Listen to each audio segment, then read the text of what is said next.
You, Mr. President, President Uhuru Kenyatta, the Federal of the Republic of Kenya, ladies and gentlemen, I feel honored and I appreciate greatly that I'm back here in Nairobi under the invitation of my brother, President Uhuru. And as he rightly said, the relationship between Somalia and Kenya is no any other way other than being very close, friendly, and brotherly. We have so much that makes us one than makes us divide. The ever-growing economic relationship between Kenya and Somalia is indispensable, and we play a very indispensable role in the fight together in the fight against the terrorist groups. Our destiny, as His Excellency said rightly, are linked on the hip. We cannot be two. We are one and one.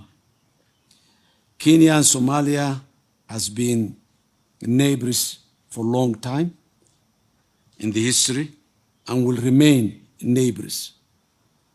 We have only one chance, and that chance is to have good neighbors, good brothers, who shares a lot of common interests that we had. In recent times, there are a lot of challenges in the region and globally, and Kenya and Somalia has to work together to overcome those challenges. My government is committed to repair relations between the two countries and hasten the implementation of the JCC, Joint Cooperation Committee, which, as you rightly said, Mr. President, initiated in my last tenure, and I'm confident that reviving the JCC will bring our two countries more and more closer. The common challenges we have is not limited to terrorism and droughts, but there are so many other challenges we need to make sure that we address in a proper manner. Besides the droughts caused by the climate change, which Kenya and Somalia has contributed less, but as a global partners we are taking the full consequence of what has happened in places that are too far. So we work together to improve the situation of these climatic changes as well. And we have a common understanding in all those issues. It was an eye-opening today to sit with His Excellency, my brother, President Uhuru, with his ample experience in many of those challenges and in this region. I really appreciate the good heart opened for Somalia from this side, and we will do the same from our side. Our economy as well is linked together since we believe common market principles. Somalia will remain an open market for the region and for the world at large.